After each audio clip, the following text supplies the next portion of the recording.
Ladies and gentlemen, welcome back to the Staches Glasses Podcast. Erik Fontanez here, co-hosting with my man, Jay Watts, Justin Waters. We're going to do something a little different this week. We're not going to be reacting to any NBA games because there really aren't any NBA games to react to. None worth talking about anyway, in my opinion. Instead, we're going to do a Summer of Movies and review a movie that I'm sure a lot of you have heard about and talked about. Maybe just a little bit. Happy Gilmore 2. It's totally appropriate, too, because it's a sports movie, and we talk about sports on this podcast. We always talk about movies on this podcast, too. So it just fits our puzzle, and I'm happy to talk about it. Jay Watts, how you doing, man? Good. Good. Got my Siskel and Ebert hat on. Which one are you, Siskel or Ebert? I don't even remember who's who. To be Bert and Ernie? I don't remember. All right, so Siskel was the tall, skinny, bald one, and okay, Ebert was the chubbier dude. Both are no longer with us. Rest in peace. Oh, but we'll give them a new version. 2025, baby. Jay Watts and Fonz. That's right. Yeah, we're essentially going to be the Maxi Golf League of movie reviewers. Oh man, adrenaline. Attitude. Golf is too slow and lame. I was waiting for somebody on the other side to call it Maxi Pad, but nobody pulled. Right? It was right there. I was waiting for Maxi Pad the whole time. It was right there, and we absolutely missed the opportunity. Other than that, though, I think, well, we'll get into what we think about the movie. Let's go down a rabbit hole of Happy Gilmore 2 first. Talking about the plot. Okay. So, spoiler warning, if you haven't seen Happy Gilmore 2, you could turn off the podcast right now, stop watching on YouTube, just turn around and do something else with your life right at this moment. Or play it, just play it on mute. You know what I mean? And just be look loyal. at our faces. Or do whatever else they got to do. Just get that view get that little support. Yeah. At least get up to this part of the podcast so you could give us a view. And then tune into the last 5 minutes also. Yeah, and then get the last 5 minutes in and get a little sandwich in there. You're welcome. A sandwich. What you basically described is a sandwich without the meat. It's a support sandwich, Erik. It's an emotional support sandwich? Boom! You got to take care of all angles around here, buddy. That's what we're looking for. We do. We're giving it out. We just need you to get a little... Please be part of our podcast support sandwich. Thank you very much. Yes. All right, guys. Happy Gilmore 2, a really speedy recap. After winning 6 tour titles in the 90s and 2000s and 2010s, Happy Gilmore is living at large. He got five kids, still crushing drives like a madman, and he married the publicist from Happy Gilmore. And wow. Yeah. She did well. She did very well. She's I was like, looking good. Gee, yeah. Also, the bless mom her. From Modern Family. That's who she is. Yes. Until tragedy strikes on Mother's Day. Happy accidentally kills his wife, Virginia, with a tee shot. He quits golf because of her death after the funeral and just spirals out of control into alcoholism, loses everything. Fast forward about 11 years or so, and he's bagging groceries and raising his youngest daughter, his 5th child, Vienna, who dreams of going to ballet school in Paris. Problem is, it's $75,000 a year, obviously through the alcoholism and losing everything, including a repossessed Ferrari, his grandma's house, and all the money. He can't pay for that. No. So he has to figure something out. People are telling him, hey, maybe go back to golf. And he's just like, nah, I don't do that anymore. But then comes a shady energy drink CEO offering Happy to return to golf via his wild new league, Maxi Golf, or as we've described it, Maxi Pad. Yes, and he fit. That character was spot on. Oh, yeah. Total douchebag. Yeah. I'm not going to lie. The hair. Just total, like, if an energy drink was a human, he would be it. And apart from that, I low-key think they were taking a jab at Logan Paul. Because he's an energy drink guy. I think Prime is his train. I don't even know. Yeah. I'm not gonna advertise that on here, but I think they were taking a real subtle shot at Logan Paul. So bravo to the Happy Madison Productions for making that happen in my wildest fantasies. So Happy says no until his live-in roommate John Daly talks him back into it. Happy gets clean, rejoins the tour, reunites with old friends and enemies. Shooter McGavin is there and trains to face off against Maxi Golf's juiced up squad. Shooter is back. He got out of a psych ward. He's been in a mental institution for the last 30 years. And somehow becomes friends with Happy after they fight each other in a graveyard where all of the dead characters from the first movie happen to be buried all in the same area. Yeah. The Mista lady was Mista. That was Get awesome. me out of here. Yeah. That was perfect. That was well put.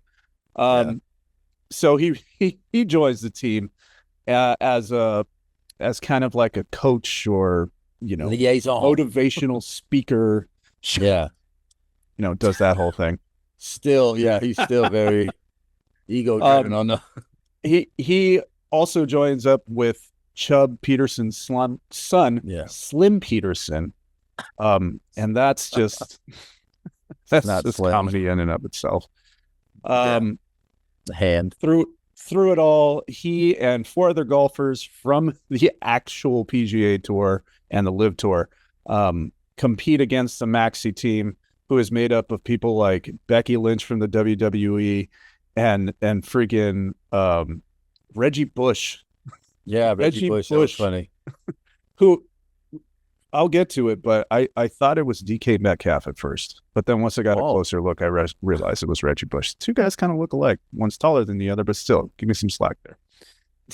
They take on the Maxi team in a ridiculous 7-hole course that's full of ice and 1,000-yard 7th hole and fireworks and explosions and fire. It's great stuff. Spoiler warning. Happy wins. Sobriety locked in. Golf redeemed. Frank the villain is ruined. Frank, by the way, is the Maxi sports drink CEO. And as for Happy, he makes a bet to get the Maxi guy to pay for his daughter's school, get his grandma's house back. Didn't ask for the Ferrari back, but instead got a Rolls Royce. That's fine with me. And Happy Gilmore, too, comes to a very, very long end. Absolute chaos.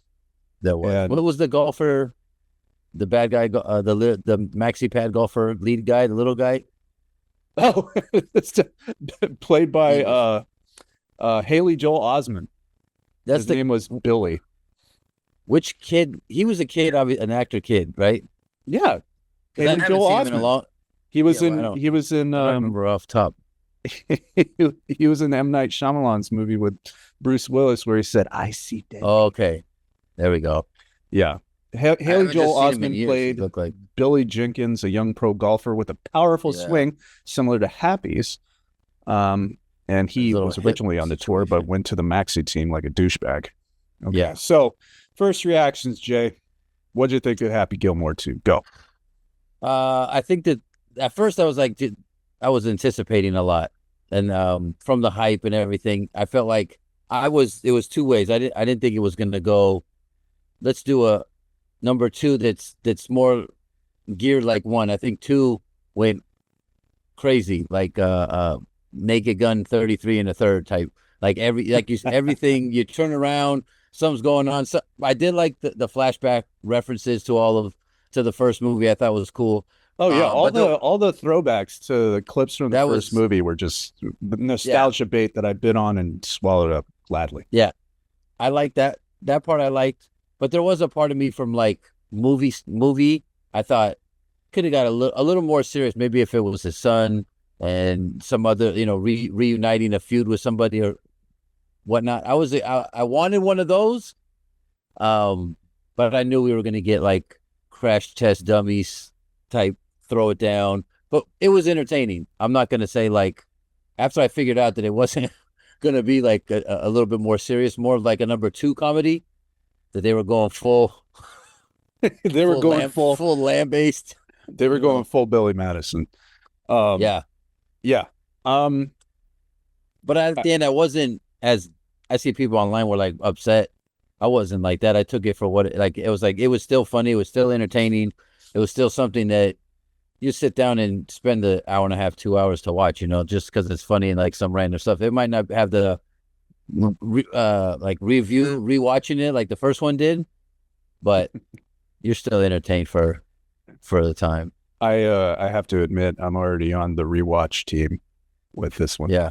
I watched I had to twice. Oh, there we go. Yeah. Well, but how many times you watched the original? I mean, that's been out for 30 years, so okay, but I've watched it a ton of times. Okay, minus 15 years. The first 10 years, the first 5 years, you probably watched it a grip of times. Well, I mean, consider this. And then it's on TV. We're in a different era. We're in a different era of consuming television programs and movies. We could stream everything we want now. We can make selective choices. We have a plethora of free movies to watch and some that we could just rent off of Prime or Apple or whatever. Whoever wants to rob us. Yeah. Damn streaming services, except for YouTube. YouTube and Spotify and Apple Podcasts. Anyway, so I mean, consuming movies back then was something different. I feel like now we could just pick whatever we want and we could select to watch something repeatedly or just say, oh, it's going to be there whenever I want anyway, so I could just do that. Whereas before, you had to make it a blockbuster night and you had to be selective with what you saw. And then like television syndication and, redistributing, buying media rights so that you could watch it on TBS or TNT. Like that's something, that's just a channel you watch. So if Happy Gilmore was on there, you're probably going to watch it at least as a background movie, so it's it's kind of tough to compare the two eras in terms of television consumption. But like I said, I've already watched it a second time. Here's another spoiler alert. I liked it a lot. I fucking loved it. In fact, there it is. Dude, tell us how you really feel. I was just over the moon. You're at the top of a mountain right now. I was screaming down to the ants that were people saying, watch this movie. It's great. So it's a classic for E. No, dude. I didn't even realize that it had dropped. Like it was the morning of where I said, oh my God, Happy Gilmore 2 is streaming now on Netflix. So I told my wife, hey, we're going to watch this tonight. She's like, absolutely down. So we ordered pizza and sat in the living room, and sure as shit for the next 2 hours, we were just holding our guts, laughing hard. And we did the same shit, really. Ordered pizza. Yeah. Did you watch it with the kids?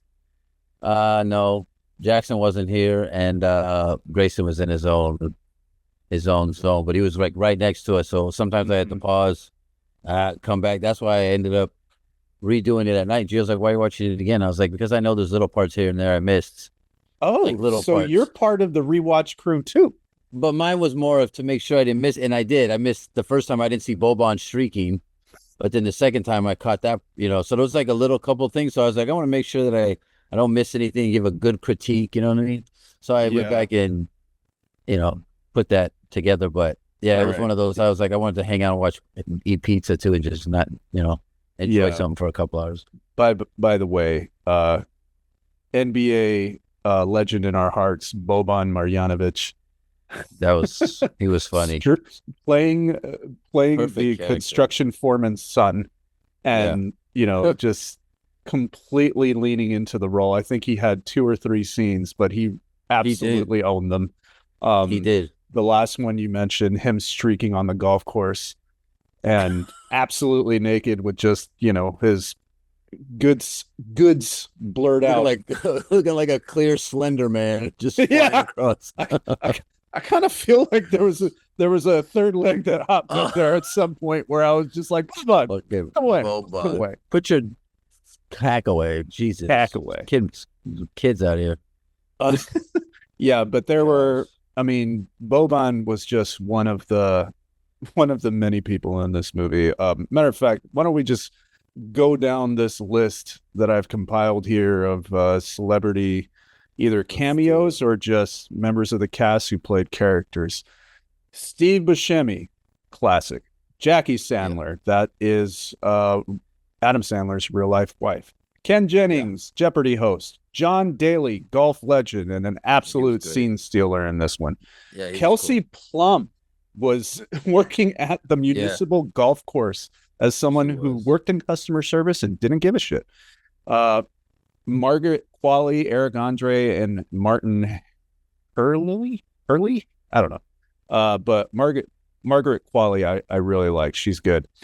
Dan Patrick. He's in all of them. Sadie Sandler, Happy's ally at the Alcoholics Anonymous. Older daughter, right? Older daughter. Let's see. Kim Whitley, the one who said celebrities, they just like us. I mean, we've seen her in everything. She's awesome. And of course, Ben Stiller reprising his role as Hal. Oh my gosh, that was funny. You're my world now, Grandma. Oh yeah, bunch of podcast personalities: Alex Early, Sean Evans, Bobby Lee, Andrew Santino, Cameron was there. Loved it. Golf and social media influencer Paige Sporanic, who is super fine, by the way. John Lovett. He was credited as the dapper man at the driving range. And then there were a bunch of golf legends here.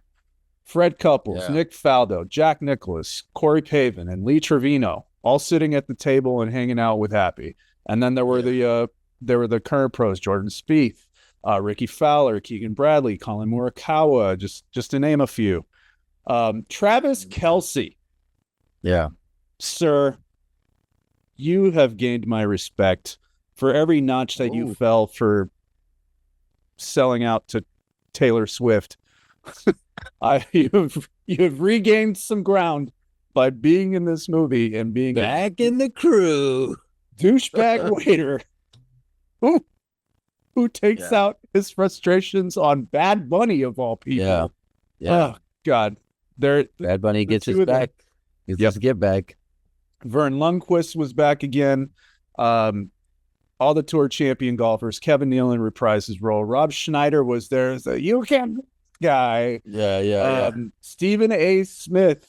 Oh, I didn't like that part. Oh, you didn't? It was too much. I feel like too much hyperbole. It was way over the top. Go to hell, and I don't know. I felt like the only way that Happy Gilmore has been this successful is he made a deal with Satan. It's like, okay, let's cool the jets, Stephen A. That was when it was a little, that part was cringy. When he would pop on, I was like, shit, let me see. And for sure, it went through the cringe factor roof. Okay, and then, but moving on from him, we've talked about Boban, plays a character named Drago. I love it. Nice. Lavelle Crawford, as we said, plays Slim Peterson. He's funny.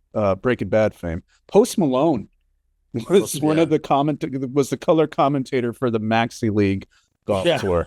He's like, that's some gangster shit. They put the hat on. What's his name? Yeah, Vern Lundquist. Vern Lundquist. I think that was improv. In fact, that was really funny. Let's see who else. I mentioned Becky Lynch, Reggie Bush, Guy Fieri, who launched. He had to be there. The Maxi League golf tour, and one of my favorite cameos, if not the absolute favorite, Eminem. Yeah, as the son of the jackass guy. That was perfect. Yeah, that was a good one. See, that was another good one. I like that one. Yeah, so these cameos and a handful of others just made for an absolutely hilarious interaction between the characters. The comedy was exactly as it was intended to be. I feel like they knew that they have this sequel coming out for a movie that was just some silly joke back in the mid 90s. Yeah. And they really leaned into it. They took all of the old gags from the first one injected them into this new one with some additional gags. I like the fact that Sandler, or that Happy, I should say, has 4 sons that are just like he was, or just like him, in that they have short tempers and they're really not good at anything. How you doing at your job? All of them said flying colors, things are great. Things are and then great. When they show each of their scenes, I was like, they're just humping the air. Humping the air with hoses. Just like Dad. Yeah, just like Dad. And gotta love that. That was cool. I think the thing I liked about those guys in particular is just they have so much love for Happy as a dad. They all call him Daddy. They don't call him Dad. They call him Daddy. And they're just so like appreciative of their old man. And, you know, there are some serious notes that hit in this movie. Like, you know, he fell on alcoholism, and, you know, he really hated himself for doing what he did to his wife. Although it was an accident, he was really beating himself up about it. And, you know, it really touches on depression. But I think it's evened out with the fact that his kids loved him so much and cared for him so much, and they just want to be his biggest cheerleaders. That was a really happy dad moment for me. Yeah. You know, to have unconditional love like that from, like, literally, that's the definition of unconditional love. Absolutely. That's the superpower. That's one of my different topic. But yeah, I feel like if people have enough of that in their life, or enough pillars or special people who provide that, that's like, you could do anything, you know, if you have that part of it. Just knowing that, like, hey, even if I mess up, make a mistake, or don't do this, or don't win this, or get this, that, like, that's not going to affect how these people view me. Like, that's, you know, you can't, that's irreplaceable type shit. Side note. Good stuff. But yeah. Good stuff. Yeah. I like, that's a good point. All right. Overall, from shooter to Happy, what's your rating? Let's make it a 1 to 5 scale. 1 to 5 for comedy, not talking about Academy Awards here. Comedy, listen, you rate it however you like, comedy? Based off of whatever you want. Yeah. I'll give it a 4 out of 5 for a comedy. 4 out of 5. It could be a 3.5, but I'll probably lean to 4. I'm not going to be too harsh. I know I'll probably watch it a few more times, so I'm not going to. It could still lean in a little more. You know, the first time is always 1.5 technically, but you know, sometimes I might watch it a third time and sit there and, like, it'll be that inner, a little bit more, might hit. So I'll give it a 4. I'll be a little generous, a little full. All right. I could respect that. Yeah. What was your what really stuck out to you in terms of the movie itself, and what made you give it a 4? I didn't like that we lost wifey so fast. She was hot. I was just thinking about, wow, she's over here killing it still. Bless her heart. Look at her. And then she chokes on the fucking golf ball. Either she choked on it, or or she got hit in the head. By the way, I wanted to rewind a little bit. I didn't mention her by name. Julie Bowen is the one who plays Virginia, Happy's late wife. So props to Julie Bowen, also the mom on Modern Family. She did a great job. But yes, taken out way early in the movie. Yeah, that kind of was. I was kind of like, ooh, you guys got to get me back in here now, because I was like, it's a little wild. But again, it wasn't that second feel of like, hey, Happy Gilmore 2. It was more of the funny side. So I leaned in. I like that part. I did like the flashbacks were one of my favorite parts. I like those. And then the Mista lady, Eminem, Bobon, those ones were the ones. And the little, seeing the actor of being such a kid all the time. I just remember him more as a kid. I don't really remember any adult movies where he was just the man, or he stuck out really. So then when I saw him as like an adult, still looking young with an adult face, that kind of was funny. Who was that? His character, Billy, or who was the guy who jumped to live, the little guy with the hips. Haley Joel Osment. Yeah, I just felt like, hey, I haven't seen this guy in 15 years, and then, hey, he's an adult. Look, it's like a little version of. I don't know. By the way, funny. Quick sidebar for Haley Joel Osment. He was in this movie named Tusk. Have you ever heard of that? See? it's a pretty fucked up movie. I missed his whole career except for when he was a kid. Yeah, right. We saw him in, I can't even think of the name of the movie with Bruce Willis. Why is that Sixth movie? Sense. Sixth Sense. Yeah. Yes. Sixth Sense. Okay. But I liked his character. He was a little cocky. I forgot somebody called him something in the movie and they clowned on him and I was dying. But I did like when he came out in the shorts, talk about that makes my balls sweat. He's like, I'll take the two-stroke penalty. Yeah. His character was like, it matched, the younger, a little bit was that a little happy in that character. Not as asshole, but the arrogance part. I felt like they nabbed it. Yeah, he sprinkled on the right amount of douche. Yeah. When he was applying that trade. And, I can't say that I blame him for the two-stroke penalty. Listen, if you have the opportunity to make your balls comfortable, you kind of take that opportunity, don't you? Golf tip 101. Yeah, I mean, ball comfortability is definitely a high marking if I'm going to go hit the links, I'm going to make sure my babies are and there's nothing wrong with giving your crotch a couple of strokes. That's all I'm saying. There it is. Not in public, kids. Yeah, not on the golf course, please. Not on the course. Eric's dry up in the little ball machine. What? Is that what you pictured here? If you just said that on the golf course, that's what I was thinking. Because I was also thinking of Buscemi, where he was humping the damn mailbox or pissing it. Oh no, he was pissing it. Oh yeah, that's another scene that I was like, yeah, that really captured the movie. It was just Steve Buscemi pissing in mailbox. That's obviously he's got some issues. But it's all good, I guess. All right, so favorite character? Daly.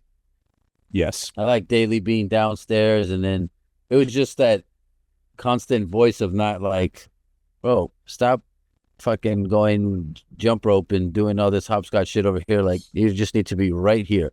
This is the lane we're going for.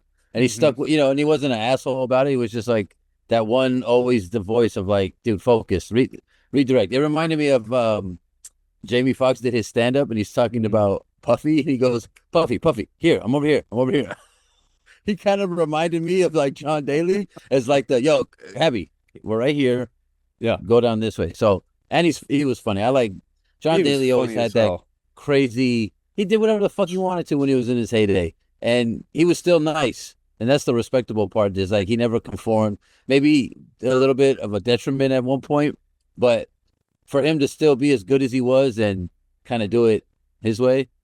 So it's cool to see him in this character, and especially like the downstairs tenant, Yes. That was cool. Yes. So let me rewind a little bit. I asked you what you rated the movie. If you gave it a 4 out of 5, I will agree with the 4 out of 5. I give it the same exact critic score.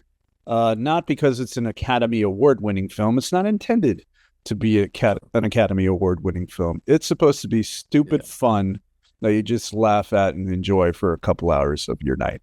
That's exactly what they went for. That's exactly what I got. Done. And to point, like we were talking about the Naked Gun thing, and that's coming out, and saw the preview for that, and I feel like that's the same genre as this kind of a slapstick funny movie, but that other one looked terrible. Like I wouldn't be able to sit through it. Like just watching the previews. I don't know if you've seen it. Naked Gun? Yeah, the new You're one. not excited about Naked Gun? No, with Liam Neeson? Yes. There was a couple scenes and I saw the preview and I was like, no, I don't know if I could do it. It looks so bad. Man. Okay. But then when I compare it juxtaposition to this one, you're like, this is a slapstick funny one. They killed it. So in that respect, for the type of movie this was, like, yeah. But I don't know. I don't know about Naked Gun. So I need Leslie Nielsen.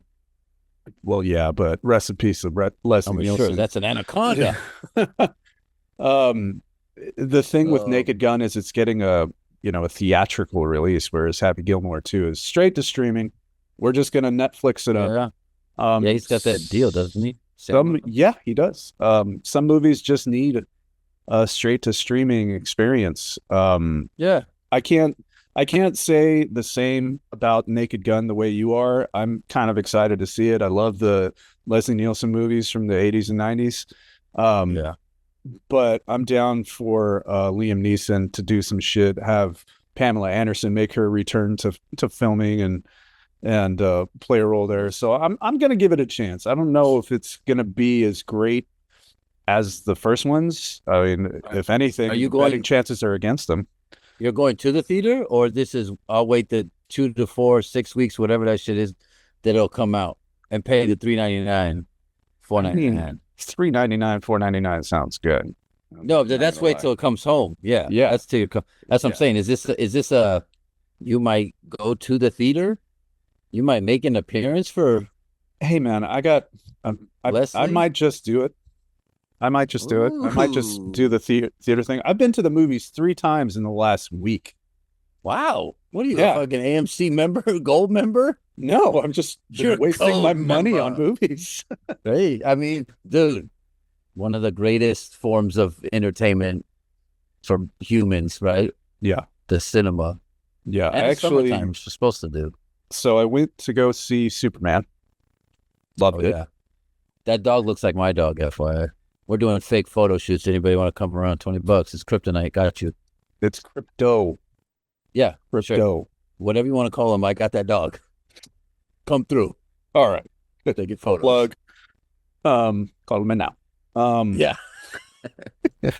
I also went to, I saw Superman twice, in fact. The first time I went with my wife, the second time I went with my youngest son because we're looking for something to do in the summer. I said, do you want to go see Superman? And he was absolutely down.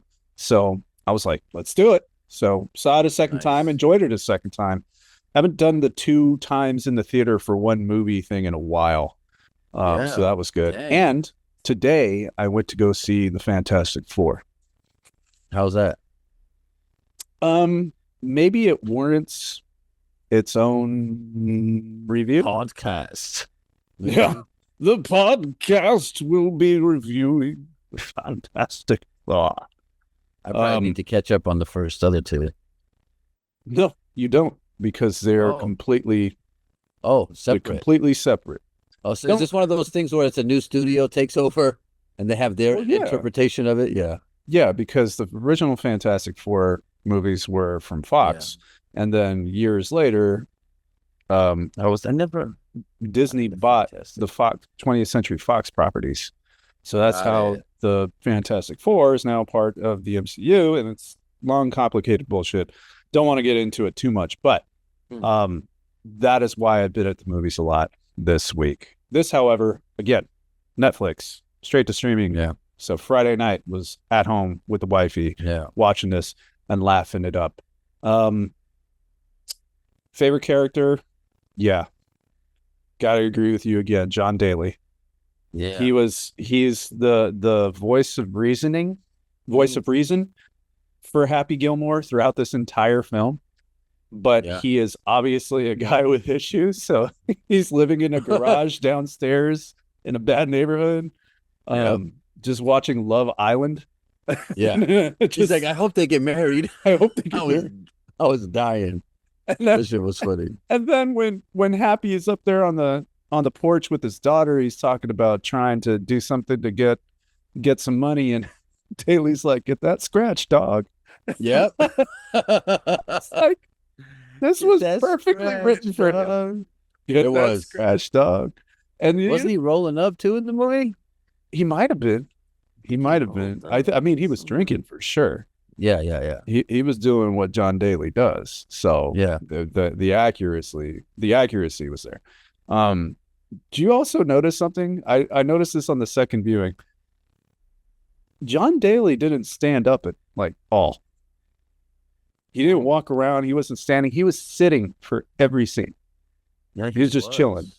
Just chilling. So this gives me this gives me 2 questions. One, is John Daly okay? Is it and gout? 2, huh?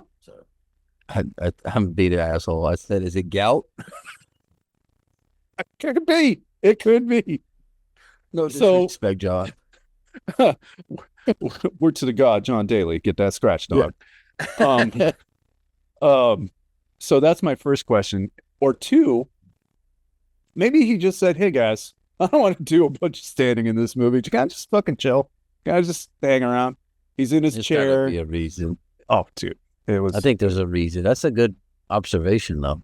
Yeah, it's There was a few scenes that, yeah, you're right. He was sitting down. Yeah, Posted. not saying there's something behind it, but there could be. I don't know, but Yeah. I just thought that was interesting. But yeah, Daly was a scene stealer. He stole the show every scene he was in. I like Daly. And I think other guys that were notable in terms of scene stealing, Bad Bunny. That Bunny wasn't bad at all. He was great. Yeah. he was funny though.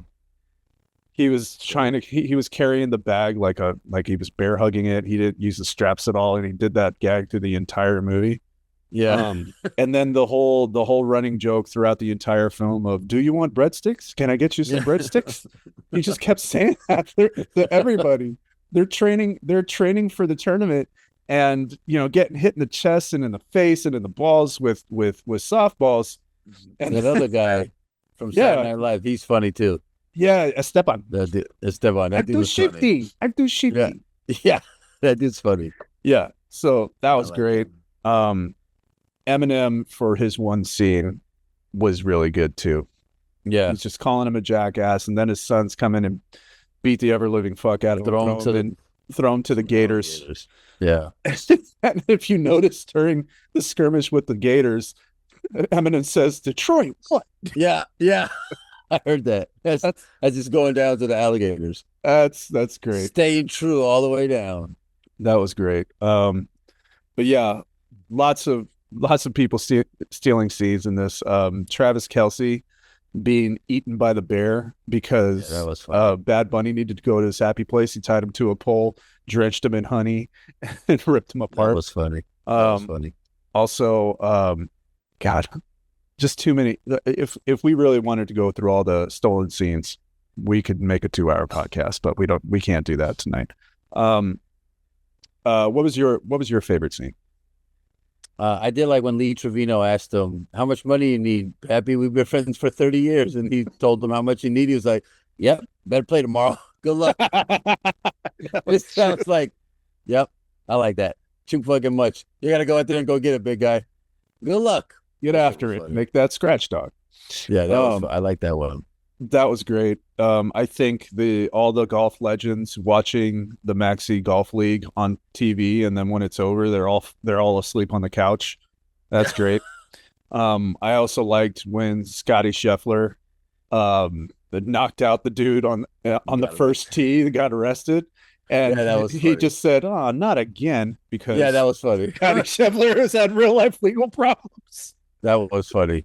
That was great. I love that he could laugh at himself and really lean into it. And then when he's in prison, they're like, "All right, you're free to go." He's like, "Do I have to? What's for dinner tonight?" "Oh, chicken fingers." "Oh, I'll stick around another night." That was great. God, just so many moments of, this has nothing to do with the plot.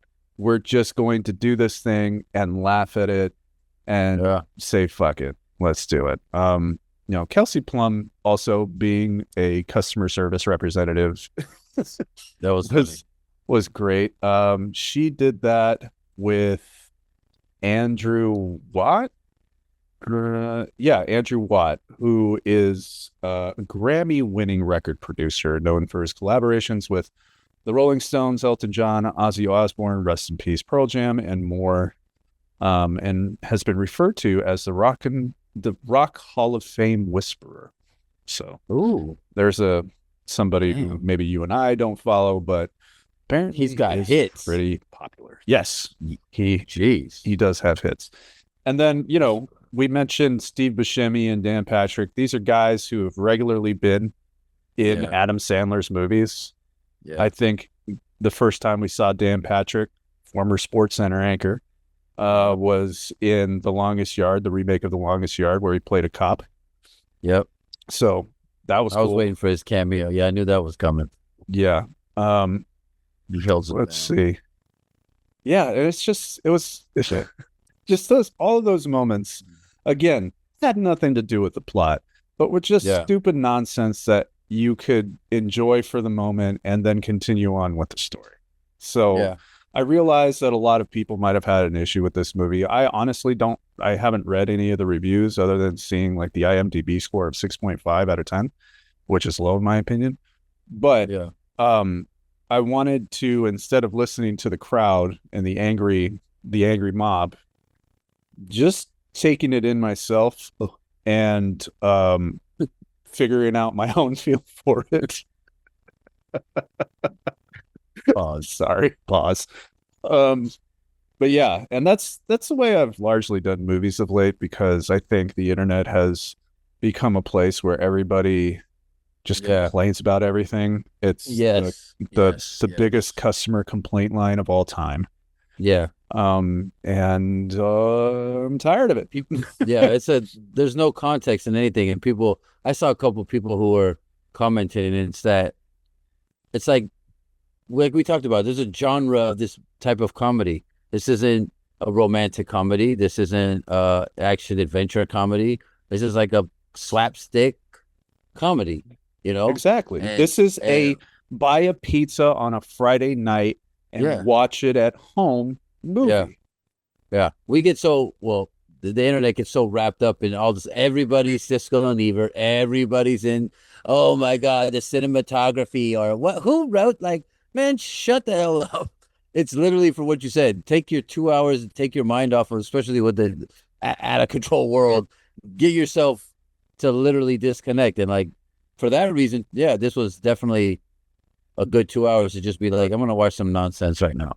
Yeah, I'm going to turn off my brain and just let the comedy heal me from whatever week I just had at work. That's exactly what it's supposed to do. Yeah. And those type of movies we need. Obviously we don't need every movie at the theater in the same like this, but there is that comedy. You need one of these where you're like, hey, all right, we're just going to get completely. And you know what? The Naked Gun remake might be that for you. I don't know. Just the previews were I was like, what? Is this Taken 5, but we went backwards? What's going on? Wow. What is he doing? Wow. But he wasn't, and maybe because I hold such a high regard for the OG who did I get that. Because like the way he was like, I felt like that was his main character. Liam Neeson, to me, when I see him, unfortunately, I just see the Taken stuff or like all those thriller, whatever movies. So maybe that's just embedded that it's like, all right, unless he's some out of control, greatest actor, Denzel type quality guy. Yeah, maybe he could flip that script. But when I see, the OG do it, you're like, isn't that his only character? Hey, listen, he did a couple other ones, but that was Liam's like, man, he was right in the saddle with that. Liam Neeson was also Qui-Gon Jinn in the Star Wars prequels. But you're not familiar with that, are you? You're not on top of your game. Now you're just speaking different languages right now. I don't know what a goongok and a fofo is. I don't know what these things are, what country they're from, what planet we're residing, or what galaxy. Okay? All I know is that Liam Neeson was out here solving crimes at a high level. I come with a particular set of skills. Yeah. See? One of them with the goop bot on Star Wars. See, Liam's not doing that. Yes, Liam don't got that. Liam don't got that crossover. He does. I'm literally telling you, he was a Jedi master. Okay, but he so can't be Liam range. Neeson. Jedi master and serious role in, thriller drama. Those are like pots and pans right now. There's two different type of pans. Now, you flip over to the Liam Neeson side, that you're busting out a whole different oven or a whole you're in a I don't know what you're using, but you're using something different. Okay. I just realized something too. Liam Neeson, Leslie Nielsen. Yeah, say that 6 times fast. Yeah. Liam Neeson, Leslie Nielsen. Liam Neeson, Leslie Nielsen. Liam Neeson, that's good. Yeah. Oh, almost made it to the Wow. That's nice. Yeah. But I think they did that on purpose. See? The conspiracy fucking with files. Us. Yeah. Hit They're that fucking with forensic us. file music right now. Do do Do, do do, do do, do. do. Yeah. See, What is wrong with it? I don't know, but they're trying to get us. We're not gonna allow it, Eric. We're not allowing it. Podcast. Guys can't fool us.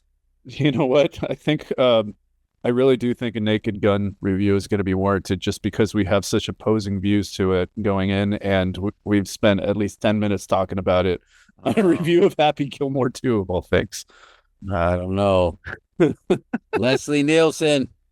R.I.P., buddy. I got you. Leslie Nielsen, got you. Liam Neeson. Yeah, that's crazy too. Okay. Another thing I'd like to call out about this movie that I really liked, Shooter McGavin's redemption arc. Yeah. He was in a mental institution. He turned it around real quick.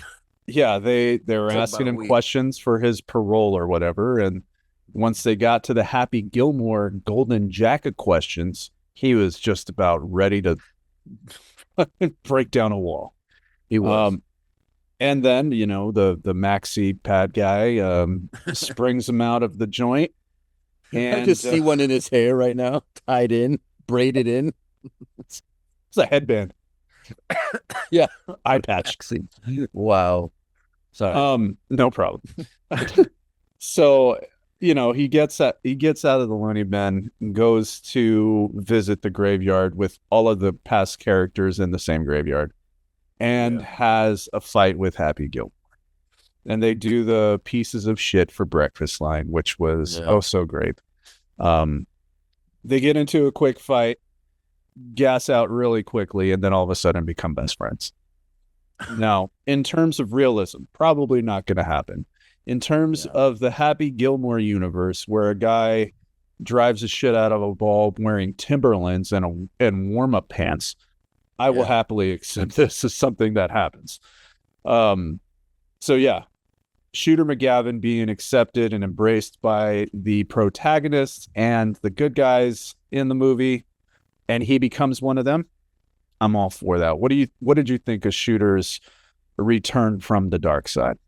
Yeah, I didn't think he was gonna. I thought he was just gonna go for whatever Maxi Pad said, and just whatever he could do to get back at Happy, as what I thought was gonna happen.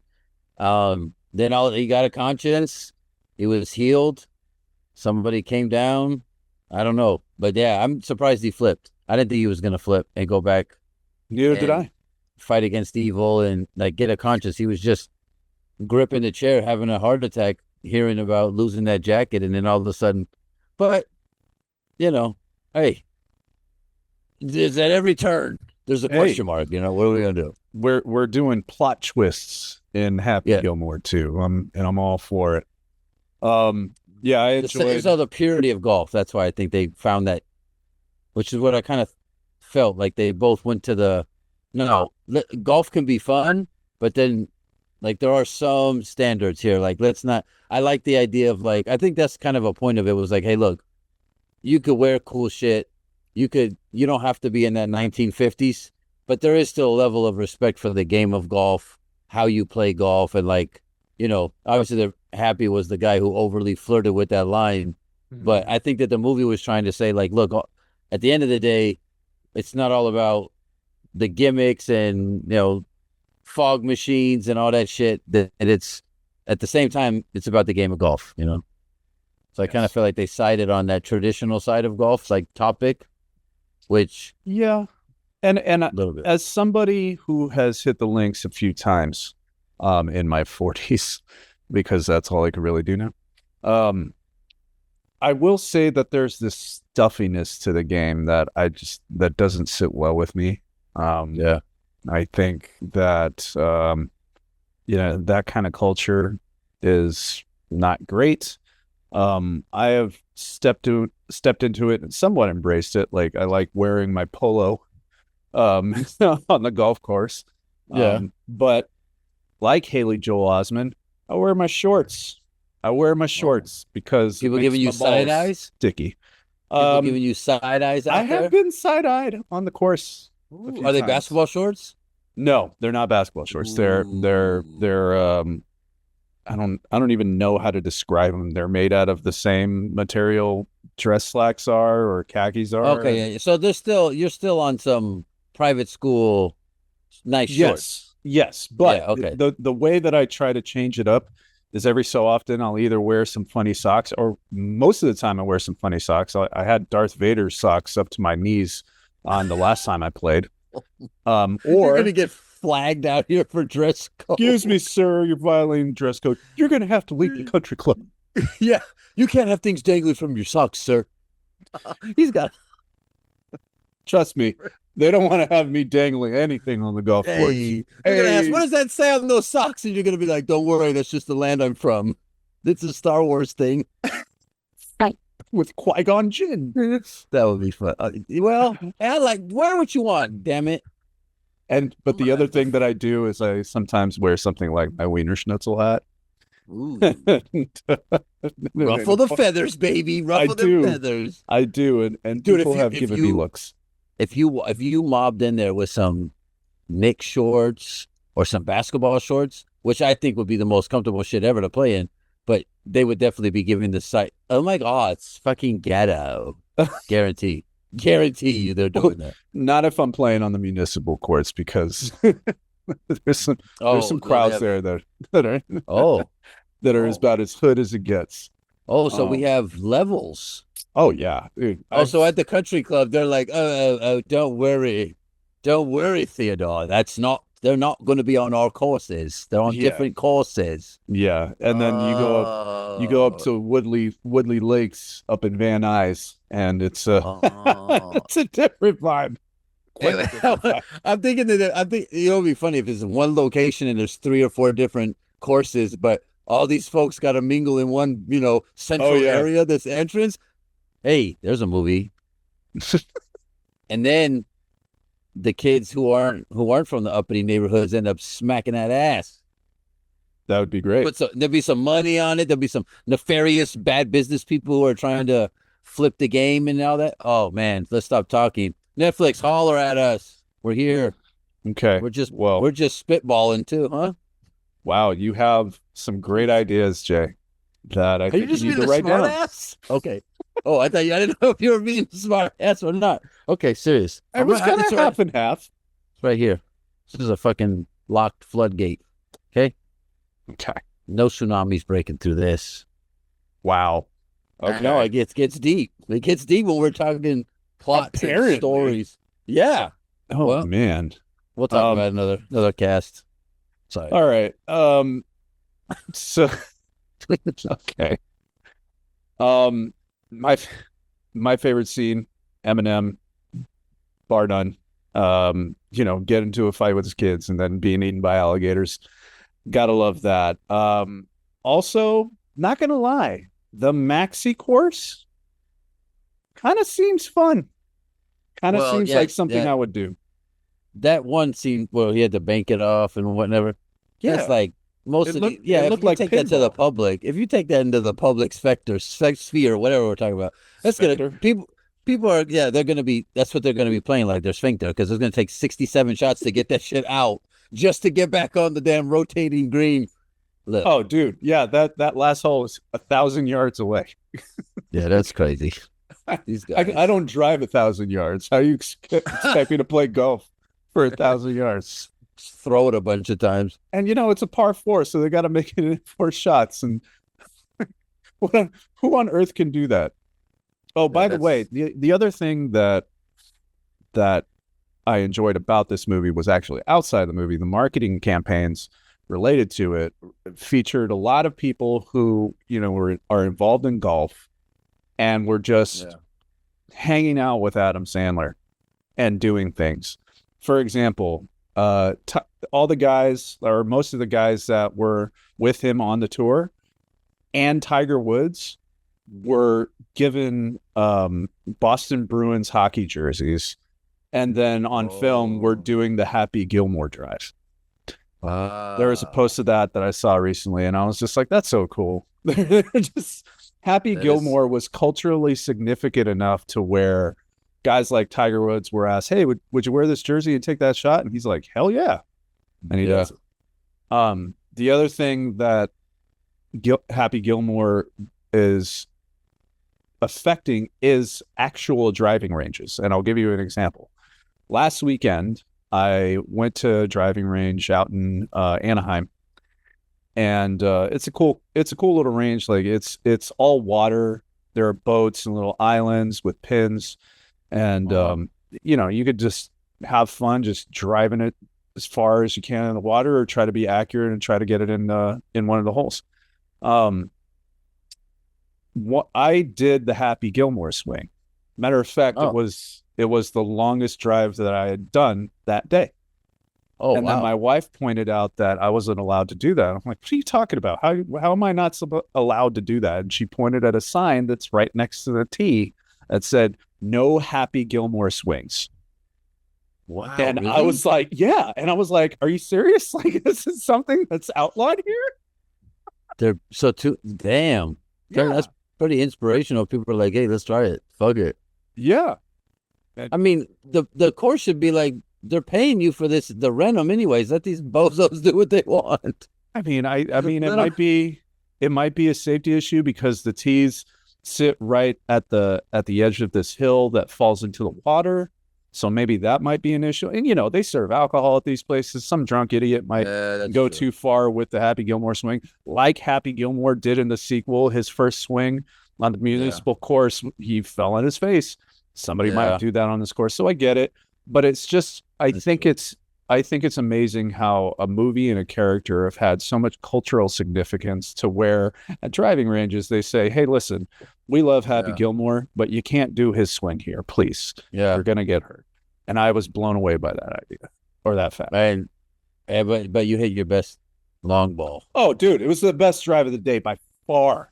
The ball ended up on the other side of the lake. Damn.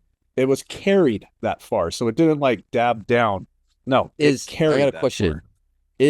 I heard during the movie said grip it and rip it. Is that a happy line?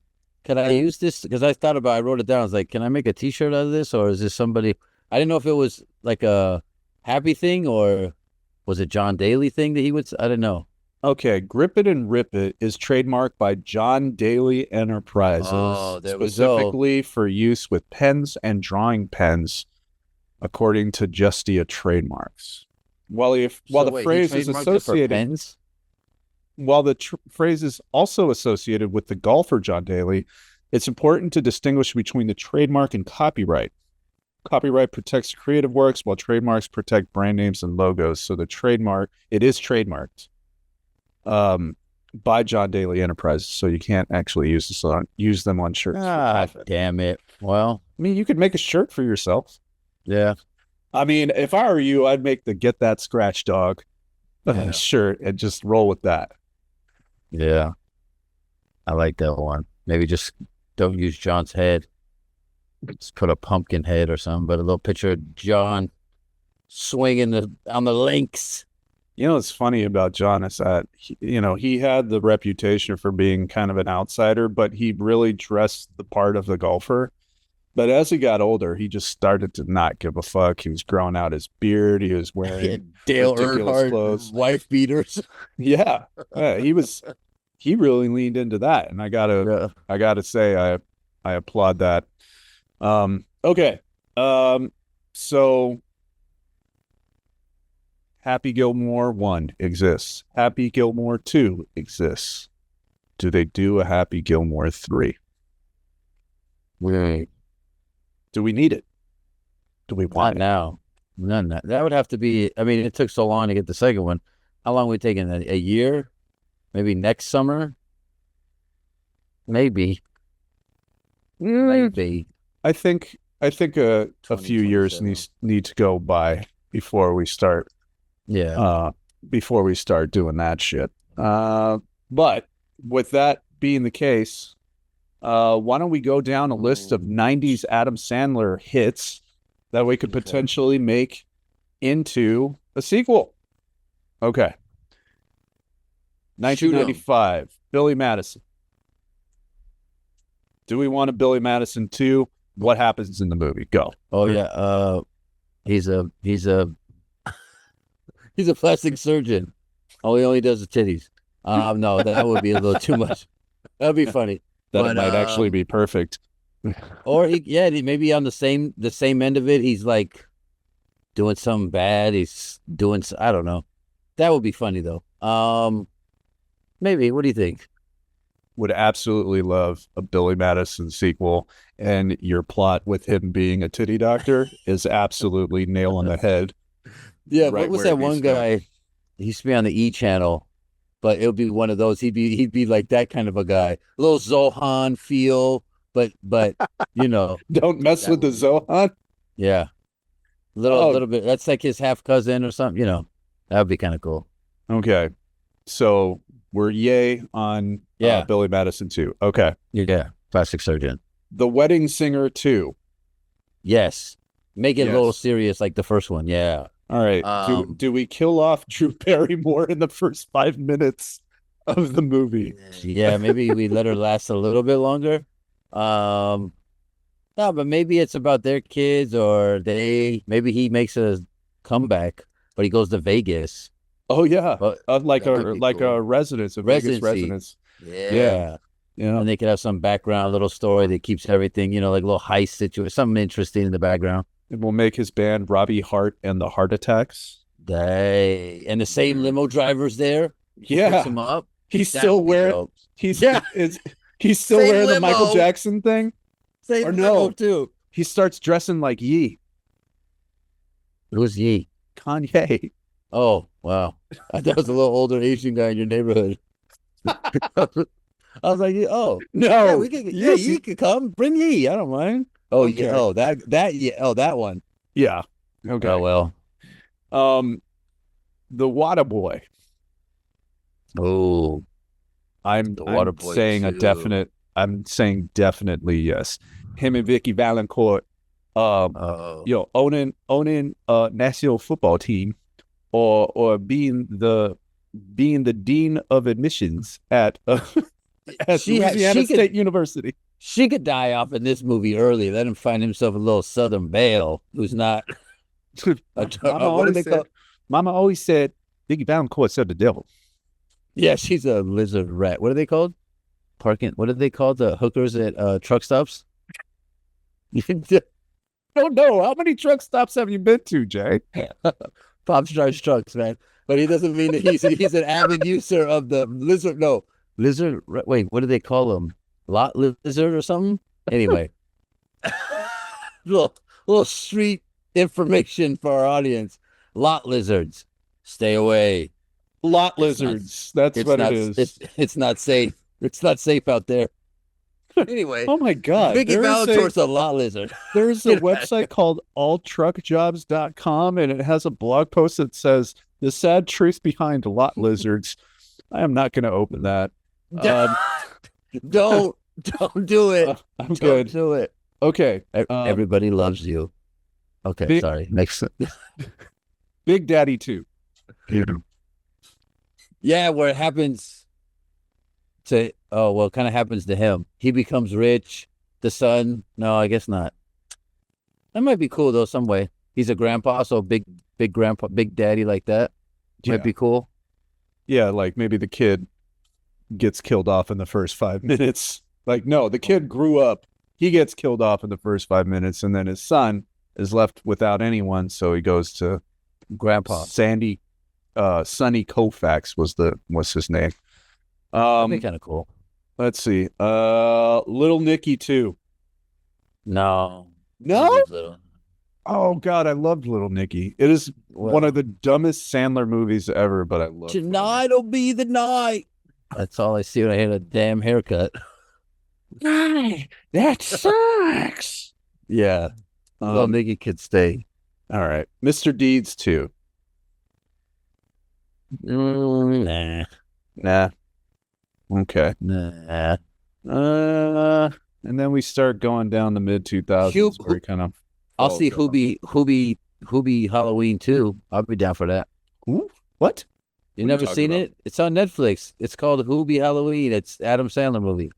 One of his Netflix, like it came out a couple. Oh yeah, Valentine's. Hoobie Halloween. Halloween's ago.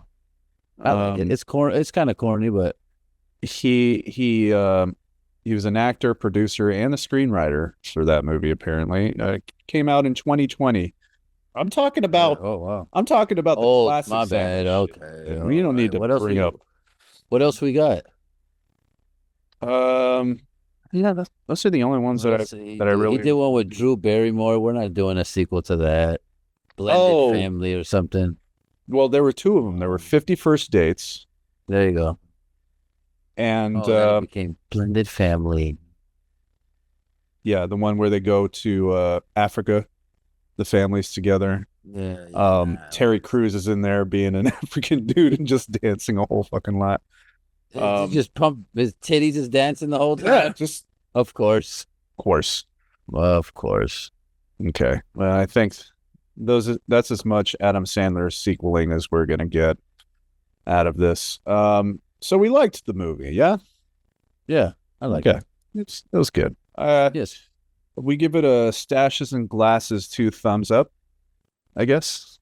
We're working on that. Yeah, we get thumbs. Yes, this thumbs up that. Because like we said, for the context of what type of movie it was, it definitely deserved 2 thumbs up. I didn't have to hop on my phone or get distracted by other stuff, except for my children. But watching it, you're like locked in. You watch it, My children are, one's about to become a legal adult and the other one is turning 12. So they're not sitting in the living room with me to watch movies anymore. It's very sad. Yeah. Take me back. Okay. I think that's it. But I told you I watched Fantastic Four, and I'm not sure we're gonna do a review on it, if I'm being honest. Are you gonna watch it? Probably not in the theater, Eric. I'm being honest with you. But Wednesday, the second season's coming. I'm about to be on that. August 6th, I think. Second season of what? Wednesday. Jenna Ortega, Yeah, that's hold on. Look, rewind it for context. You said Wednesday, the second season is coming. So it doesn't. It's my fault. Yeah, it sounds like this coming Wednesday, the second season of something is coming. I'm like, what's coming? What are you talking about? Wednesday. All right. So a show that's geared, a show that's geared to your eldest son's generation. That's something you're going to be into. Yeah. We first one I think we watched together, which was cool. So hopefully I can get him to hop on this one and we'll watch this one again. We started watching the first Stranger Things, kind of going back because I guess the new one's coming in November. So because he was little, so we kind of started back and started going through the first season. We're in the second season right now. But we've been watching that. He actually started watching some Beavis and Butthead. And then at first he watches he was watching the old ones. I was like, you got to watch one of the, some of the newer ones. Dude, there was a scene where they're watching, when we were kids, they watched the music video and they comment on it.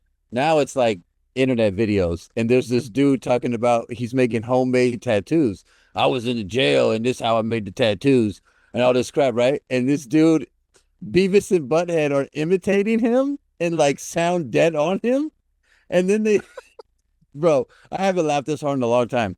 Then the guy's talking about, you got to get the soup. It takes about a lot of the soup. And I got to get these ingredients, right? And mom is in the back, and Beavis or Butthead, one of them is imitating mom's voice.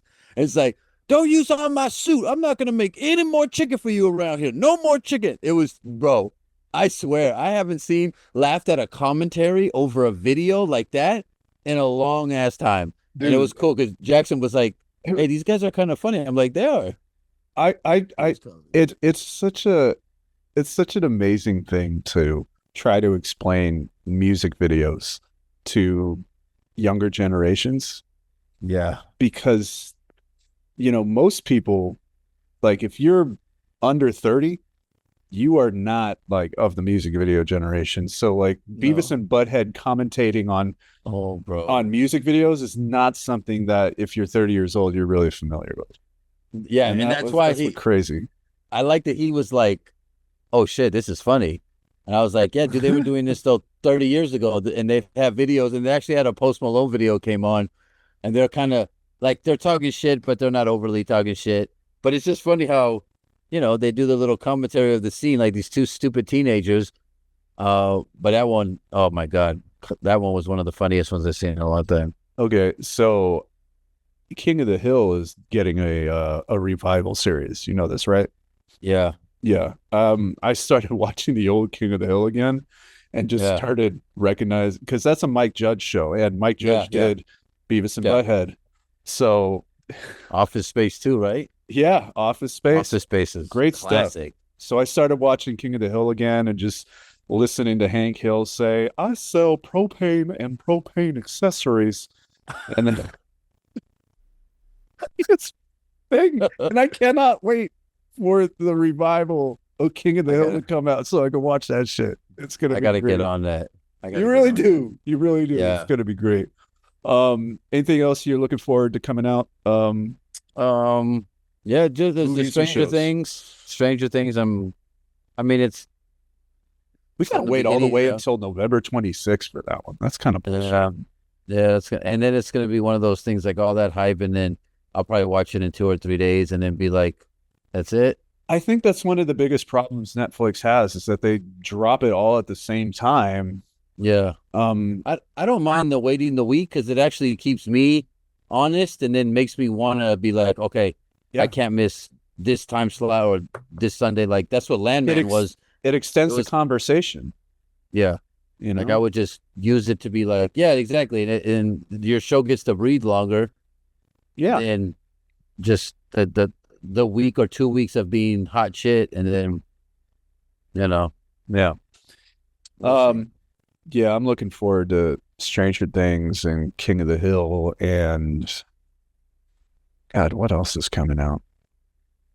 There's a bunch of stuff going on. Like, I'm watching Murderbot right now. And yeah, it's so Apple TV has a bunch of shows with A-list actors that they don't market at all. you you have Yeah. John Hamm in something, Alexander Skarsgård I saw in that something, one.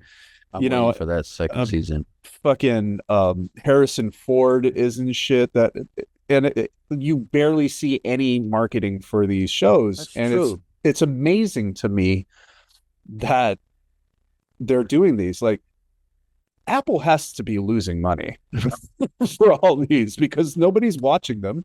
Nobody's Unless talking it's- about them. That's just the word of mouth thing with the older, maybe they know their demographic and they're like, they're over. It's that community sharing type shit. It's like Nordstrom's, right? They don't advertise shit.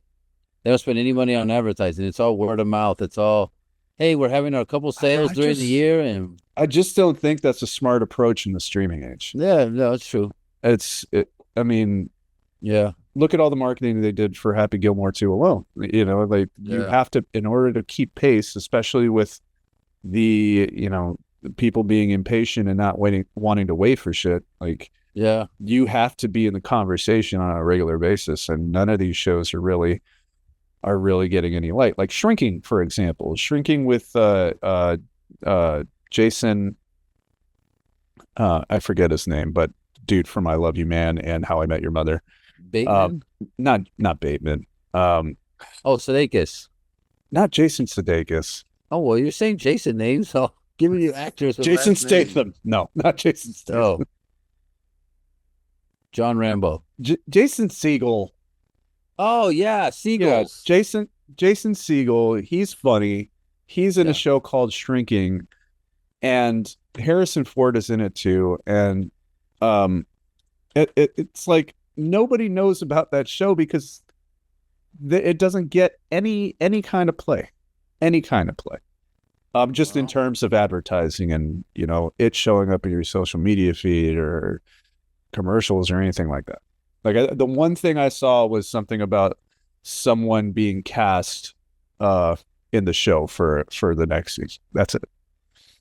And it just amazes me that Apple TV is able to get away with this for X amount of time. I just know they have to be losing money on these fronts, and like it could all implode at any moment. Anyway, They're fine. Don't worry about them, guys. yeah, they sell enough just- iPhones. They're good. Yeah. All right, man. Anybody you want to give a shout out to this week? Yeah. My designs got some new shit up there. People Oh. need to go check it out. Self-plug. Justwater _ Just Water _ t-shirts. Okay. We got a new the socials too right now. All right. We got a new patch, a Squadron, the Bucket Getters patch. It's inspired from the VFA 31, the Fighting Tomcatters. But yeah, I went ahead. They used Felix's logo. Back in the day, a lot of those squadrons would use like characters. So I kind of remixed it. One of my Baller Bot guys on there. I got a new one, USS Midi. It's a ship. It's a cartoon ship. Nice. Baller Bot cartoon ship. It's the USS Midi. Shoots from anywhere. Nice. Boom, boom. Yeah, and yeah, man. I reinvigorated one of my half brother's story. One of my favorite students of all time. Sent it to his pops, who's in the storytelling, and got some really good feedback, and actually like kind of reignited that idea, because it's kind of been sitting, and I don't like asking people for anything, so this time I was like, stop being an idiot and just ask for some real critique, and got some good feedback. Hey, so yeah, good for you. Baby steps. But yeah, so that's what I want to inspire or promote. It's a self-plug. Hey, shameless self-plug. More power to you, brother. That's right. I'm going to do some shout-outs this week. First shout-out goes to my wife, Tabitha, who just had a birthday.